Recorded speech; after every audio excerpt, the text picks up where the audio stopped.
Olá, o meu nome é Denis Alonso e trabalho no Centro de Treinamento da Digistar São Paulo. Neste módulo, veremos o comportamento do protocolo SIP em diversas aplicações. SIP significa Session Initiation Protocol, ou seja, protocolo de iniciação de sessão. Antes de entrarmos no mundo SIP, precisamos entender as estruturas básicas por detrás desta tecnologia. Para isso, apresentaremos uma pequena introdução à telefonia IP. Primeiramente, precisamos saber o que é internet. A internet é uma palavra utilizada para descrever uma grande rede de computadores. Ela é composta por milhares de redes menores espalhadas por todo o mundo. Literalmente significa rede de redes.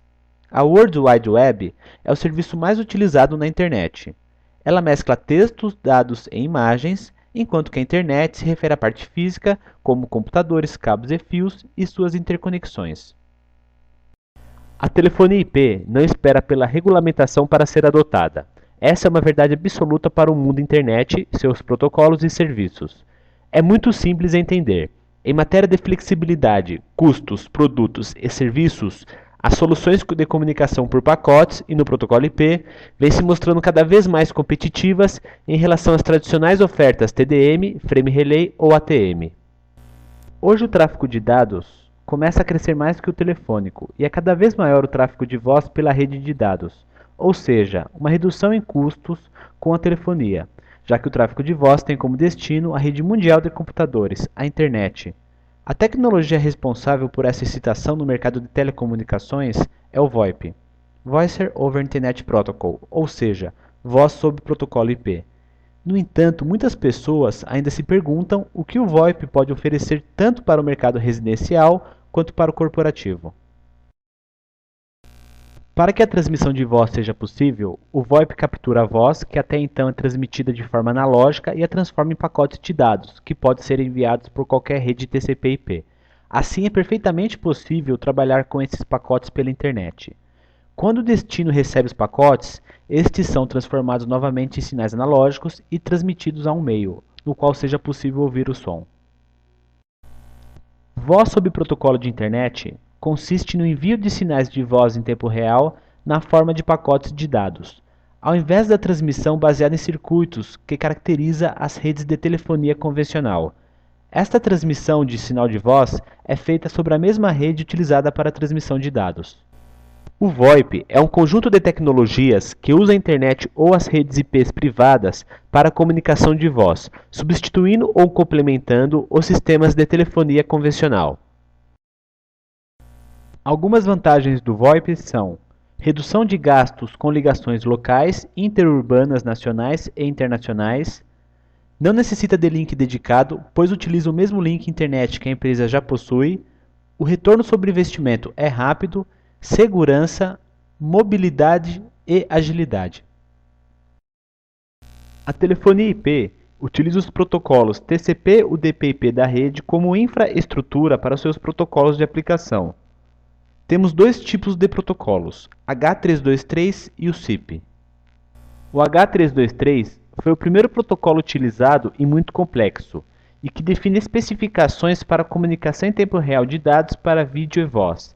Este protocolo estabelece a garantia de entrega. O SIP foi desenvolvido especificamente para a telefonia IP. É muito mais simples e eficiente, e por isso está substituindo gradativamente o H323. Este protocolo não estabelece a garantia de entrega. A maioria das empresas e dos fabricantes estão considerando o SIP como sucessor do H323. O SIP está reduzindo a complexidade do VoIP. Tanto na telefonia tradicional como na telefonia IP, ocorre a chamada digitalização dos sinais de voz. Nos sistemas tradicionais, o sinal de voz utiliza uma banda de 4 kHz e é digitalizado com uma taxa de amostragem de 8 kHz para ser recuperado adequadamente. Como cada amostra é representada por um byte, ou seja, 8 bits com até 256 valores distintos, cada canal de voz necessita de uma banda de 64 kbps por segundo, ou seja, 8.000 amostras vezes 8 bits.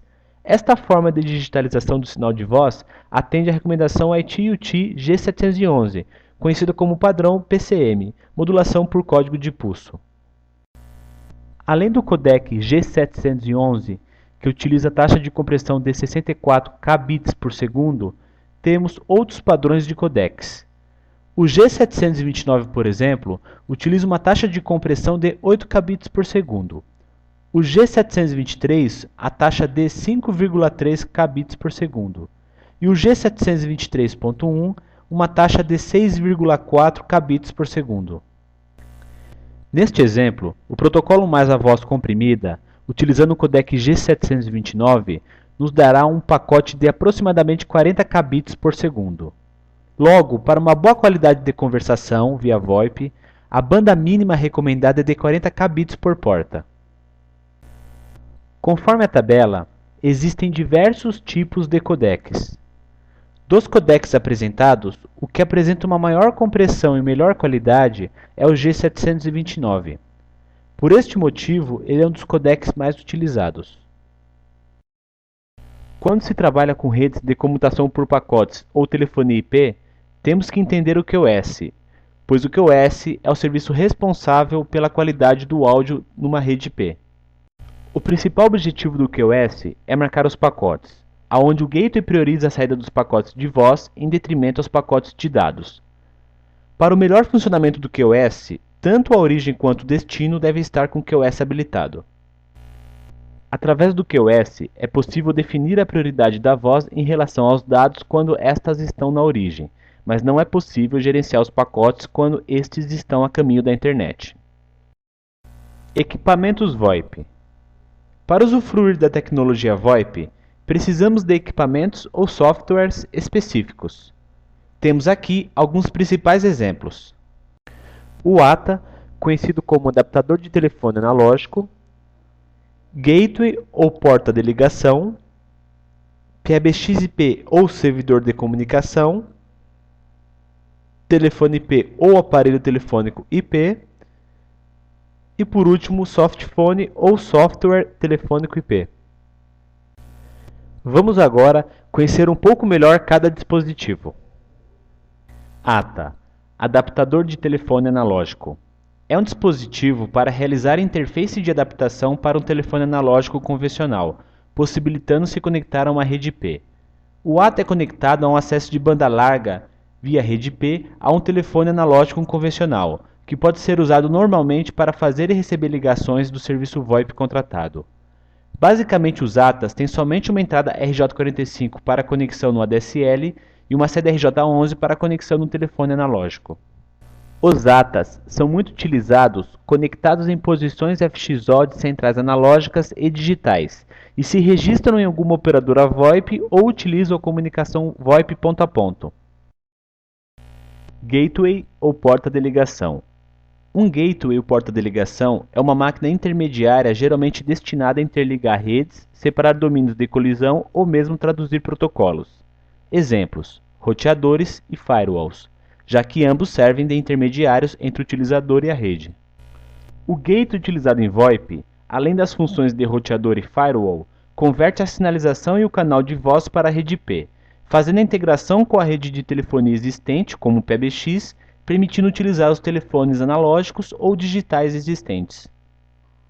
Os gateways têm conectores RJ45 para LAN e WAN e conectores RJ11 para conexão no PBX. Como os ATAs, também são bastante utilizados em posições FXO de centrais analógicas ou digitais e se registrando em alguma operadora VoIP ou utilizando a comunicação VoIP ponto a ponto. PBX-IP ou servidor de comunicação. O PBX-IP é uma solução gateway que integra em uma única plataforma as facilidades de um PBX digital à tecnologia IP. Neste caso, como o gateway e o PBX estão incorporados em uma única plataforma, ocorrem poucas conversões de mídia, agilizando os processos e o tráfego das informações no sistema. Desta forma, as chamadas são recebidas e distribuídas rapidamente. Sendo uma única plataforma, não temos problemas de tons ou incompatibilidade. É um único equipamento. Possui também uma agenda simplificada para descagem VoIP, não sendo necessário decorar endereços IPs ou domínios.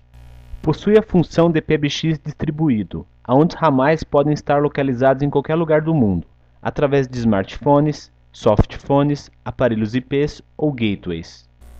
Contamos também com a rota de menor custo, programação que nos permite definir em qual rota, seja ela analógica, digital ou IP, em que as ligações sairão. E por último, contamos com a programação unificada, um único ambiente para a programação de todo o sistema. Existem dois conceitos de PBX-IP, o puro e o híbrido. PBX-IP puro. No PBX-IP puro, podemos ter integrado o roteador, firewall, VPN, NAPT, QoS, entre outros. Por característica, não possui conexão para troncos ou ramais analógicos e digitais. Conecta na WAN para comunicação externa e LAN para comunicação interna. Aceita somente telefones IPs, tornando assim o sistema caro. PBX-IP híbrido. Tem as mesmas funções do PBX-IP puro, com a vantagem das conexões com as operadoras do sistema telefônico convencional, como o tronco analógico e digital. E também usa toda a estrutura da instalação, ou seja, aproveita a rede já existente no cliente. Sendo assim, permanece com o mesmo número-chave, já conhecido e divulgado. Comparando os dois sistemas, o híbrido possui um custo bem menor, pois aproveita toda a estrutura analógica e digital do cliente. Telefone IP ou aparelho telefônico IP. É o telefone preparado para a comunicação de voz em redes IPs, possuindo todos os recursos necessários para um serviço VoIP. Tem todas as funcionalidades e protocolos necessários instalados para suportar a comunicação bidirecional de voz em tempo real e a sinalização de chamadas. Para ser usado, é necessário apenas conectá-lo a um acesso de banda larga WAN ou LAN. Softphone ou software telefônico IP. O softphone é um software para fazer chamadas de VoIP utilizando um computador de uso geral. Comporta-se como um telefone tradicional, aparecendo às vezes como uma imagem de um telefone na tela do computador, um painel de exposição e as teclas com que o usuário pode interagir. É usado geralmente com o headset conectado à placa de áudio do PC. Uma aplicação típica é fazer chamadas através de uma operadora VoIP ou a outro ramal IP do PBX. Protocolo SIP. Entre os dois protocolos apresentados nessa introdução, o SIP é o mais simples e eficiente. A maioria dos fabricantes, bem como clientes, utilizam o SIP nos projetos e na comunicação VoIP. Vamos conhecer melhor este protocolo. O SIP é um protocolo de aplicação que utiliza o modelo requisição e resposta. É usado para iniciar sessões de comunicação através de redes via protocolo IP, como a internet e redes IPs privados. É um padrão da Internet Engineering Task Force. Funciona em conjunto com outros protocolos definidos pelo IETF, como o RTP, Real Time Protocol e o SDP, Session Description Protocol. O SIP utiliza o protocolo cliente-servidor, ou seja, o cliente envia requisições ao servidor, o servidor processa as informações e encaminha a resposta. Mensagens SIP. As mensagens SIP são baseadas em texto, usando o conjunto de caracteres do ISO 10646. São mensagens semelhantes às do HTTP e são compostas por uma linha que indica um pedido ou uma resposta seguida de cabeçalhos e corpo de mensagem. O SIP não define a estrutura ou conteúdo do corpo das mensagens. Na tabela abaixo estão listadas as principais requisições SIP. São geradas do cliente para o servidor. Nestas requisições temos o register, mensagem usada para registrar um usuário em um servidor SIP. Invite, mensagem usada para iniciar uma chamada. Cancel, cancela uma requisição pendente. Não possui efeito em uma chamada já estabelecida. By, libera uma chamada. Options, consulta as funcionalidades suportadas. EAC, mensagem de confirmação final. Info, especifica uma forma de trocar informação durante uma sessão. Exemplo, transferir dígitos de TMF. Update, serve para alterar parâmetros durante uma sessão sem terminar o diálogo. Exemplo, codec. Refer. Permite que o emissor do pedido instrua o destino a contactar um terceiro, utilizado para aplicações de transferência de chamadas. Na próxima tabela, temos as respostas direcionadas do servidor para o cliente. Lembrando que as respostas são encaminhadas após requisição do cliente. As respostas SIP contêm um código de 3 dígitos e uma descrição em texto sobre o resultado do pedido. O código varia entre 100 e 699. O primeiro dígito indica a classe de resposta. Sendo assim, quando esses 3 dígitos inicia com 1, são mensagens provisórias. 2. Sucesso. 3. Redirecionamento. 4. Falha sobre o pedido. 5. Falha do servidor. E 6. Falha global. Todas as respostas, à exceção da alguma coisa, são consideradas finais e recebem uma confirmação EAC, ou conhecida como ACK. Formato das mensagens SIP. O formato das mensagens SIP é composta por uma linha que indica um pedido ou uma resposta, seguida de um cabeçalho e corpo da mensagem. O cabeçalho da mensagem SIP contém itens de informação incluídos num pedido ou resposta. Por exemplo, o to, que indica o destino da chamada numa mensagem de invite. From identifica a origem de uma chamada. Call ID, identificador único de um convite para uma sessão. Contact fornece o endereço para uso em comunicações futuras, podendo indicar que uma chamada terá que atravessar um gateway ou um tipo de terminal de destino. O corpo da mensagem é definido pelo protocolo SDP, que permite descrever a informação multimídia transportada pelo RTP. Descreve um conjunto de formatos, endereços e portas que o chamador suporta. Por exemplo, o campo C é igual à rede de endereço da ligação para onde os dados devem ser enviados. MA é igual ao tipo dos dados multimídia, porta, protocolo e codec que devem ser utilizados ou negociados. A porta de sinalização padrão do SIP é a porta 5060. Em alguns casos, devido à topologia de serviços na rede, podem ocorrer alterações. A porta RTP é a porta utilizada na troca de pacotes de áudio. Como a porta SIP, em alguma situação específica, pode ser alterada. Caso seja instalado algum equipamento VoIP após um roteador ou dentro de uma rede, devemos criar regras de liberação e redirecionamento destas portas. Analisadores de protocolo SIP. Existem softwares desenvolvidos especificamente para análise de tráfego e diferentes protocolos de uma rede. Os mais conhecidos são o Wireshark, antigo Ethereum, e o TCP/Dump. Estes programas capturam diversos protocolos diferentes simultaneamente, tornando a análise um pouco mais técnica e complexa. Para servidores de comunicação da Digistar, existe uma ferramenta proprietária chamada AltMP. Podemos analisar o SIP através do AltMP de uma maneira mais simples e eficiente. Componentes da arquitetura SIP. Utilizando equipamentos da Digistar, iremos acompanhar o comportamento do protocolo SIP em diferentes arquiteturas.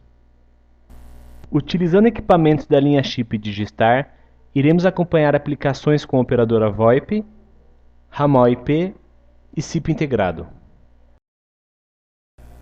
Operadora VoIP. É possível configurar um equipamento ou um PBX-IP para originar e receber ligações via operadora VoIP. Neste exemplo, estamos utilizando o PBX-IP Chip 270 da Digistar. Neste caso, a operadora VoIP está no papel do servidor da arquitetura SIP. Registrando na operadora VoIP. Nesta aplicação, o PBX-IP irá solicitar o registro na operadora VoIP. O PBX que está no papel do cliente irá requisitar o registro no servidor SIP através do pedido register. O servidor irá verificar a autenticidade do usuário e responder ao pedido através do código 407. Este código significa que é necessária a autenticação de proxy.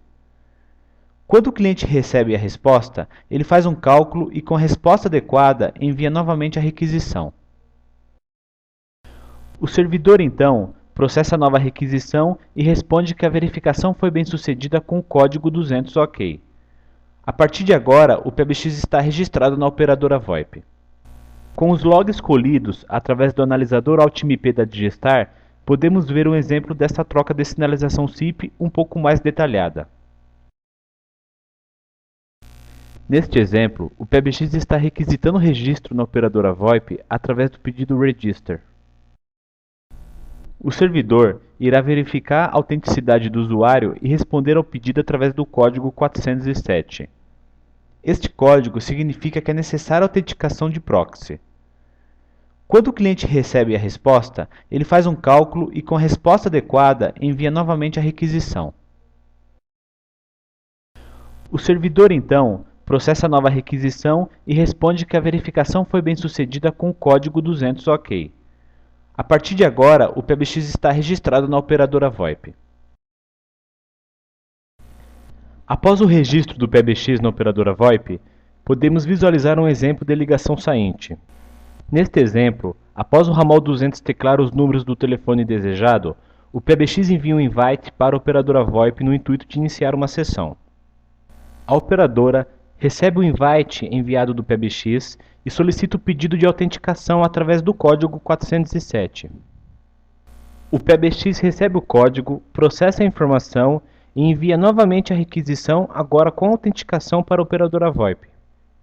A operadora responde com o código provisório 180, indicando que existe um diálogo estabelecido. Logo em seguida, a operadora responde 200 para o PBX, sinalizando o atendimento da ligação. O PBX envia um ACK para a operadora como confirmação à resposta recebida. Com os logs colhidos através do analisador AltMP da Digistar, vamos acompanhar melhor esta troca de sinalização. Neste exemplo, após o ramal 200 teclar os números do telefone desejado, o PBX envia um invite para a operadora VoIP no intuito de iniciar uma sessão. A operadora recebe o invite enviado do PBX e solicita o pedido de autenticação através do código 407. O PBX recebe o código, processa a informação e envia novamente a requisição, agora com autenticação para a operadora VoIP. A operadora responde com o código provisório 180, indicando que existe um diálogo estabelecido. Logo em seguida, a operadora responde 200 para o PBX, sinalizando o atendimento da ligação. O PBX envia um ACK para a operadora como confirmação à resposta recebida. Ramais IPs. Os ramais IPs podem ser autenticados na LAN em posições fixas ou móveis e externamente na WAN do equipamento Digistar. Tanto para autenticação interna e externa, podemos utilizar softphones em computadores, notebooks e smartphones, ou gateways e aparelhos IPs. Podemos originar e receber ligações pelo ramal IP. Ele funciona como ramal comum, mas possui tecnologia IP. Registro do ramal IP no PBX. Nesta aplicação, o ramal IP irá solicitar o registro no servidor SIP, que nesse caso é o equipamento chip da Digistar. O ramal IP irá requisitar o registro no PBX IP através do pedido register. O servidor irá verificar a autenticidade ou registro do usuário e irá responder com o código 401. Esse código significa restrito aos usuários registrados. Quando o cliente recebe a resposta, ele novamente requisita o registro com as informações de usuário. O PBX, então, processa a nova requisição e responde que a verificação foi bem sucedida com 200 OK. A partir deste momento, o ramal IP está registrado no PBX. Após o registro do ramal IP no servidor SIP, que neste caso é a chip 270, podemos visualizar uma ligação do ramal IP para um ramal analógico. Neste exemplo, o ramal IP 390 liga para o ramal analógico 200. O ramal IP 390 envia um invite contendo a discagem do usuário, que neste caso é o 200. Esse pedido chegará ao servidor como 200 @IP do servidor, que neste caso é o PBX IP. O servidor responde o invite com o código 100, que quer dizer tentando, Ou seja, o PBX está processando a informação e negociando canais internos para estabelecer a comunicação entre as tecnologias. Após esse processo, o PBX envia o código 180, que significa chamando. Quando o ramal analógico atende, o PBX responde com o código 200 ao ramal IP, informando o atendimento. Em seguida, o ramal IP envia ACK como confirmação a resposta recebida do PBX. Com os logs colhidos através do analisador AltIP da Digestar, podemos ver um exemplo dessa troca de sinalização SIP um pouco mais detalhada. Neste exemplo, o ramal IP 390 liga para o ramal analógico 200. O ramal IP 390 envia um invite contendo a discagem do usuário, que neste caso é o 200. Esse pedido chegará ao servidor como 200@IP do servidor, que neste caso é o PBX-IP. O servidor responde o invite com o código 100, que quer dizer tentando. Ou seja, o PBX está processando a informação e negociando canais internos para estabelecer a comunicação entre as tecnologias. Após esse processo, o PBX envia o código 180, que significa chamando. Quando o ramal analógico atende, o PBX responde com o código 200 ao ramal IP, informando o atendimento. Em seguida, o ramal IP envia ACK como confirmação a resposta recebida do PBX. Percebemos nesse log que o ramal IP 390 envia BY ao PBX solicitando o encerramento da ligação. A central confirma o encerramento através do código 200. SIP integrado. Através da aplicação do SIP integrado, podemos interligar até 64 empresas, permitindo originar chamadas diretamente para qualquer ramal ou chamadas locais remotas. Neste exemplo, o ramal 201 da central de Porto Alegre está conversando com o ramal 201 da central da Alemanha através do SIP integrado. Neste caso, a ligação não terá custo, pois está trafegando pela internet. Neste outro exemplo, o ramal 202 de Manaus está conversando com algum cliente de São Paulo através do link digital da central de São Paulo. Neste caso, entre Manaus e São Paulo não haverá custo, apenas o valor da ligação local em São Paulo. Neste exemplo, podemos visualizar uma ligação de saída de ramal IP via SIP integrado. Neste caso, o ramal IP 390 realiza uma ligação via SIP integrado. O ramal IP envia um invite para o PBX contendo a discagem do usuário. O PBX processa a discagem do usuário e envia um invite para o PBX remoto. O PBX remoto responde com o código 180 e logo em seguida com o código 200 sinalizando o atendimento da ligação. Códigos que também são enviados para o ramal IP. Tanto o PBX como o ramal IP enviam um ACK como confirmação à resposta do código 200. Para maiores informações, acesse www.digistar.com.br ou nos telefones abaixo. Obrigado.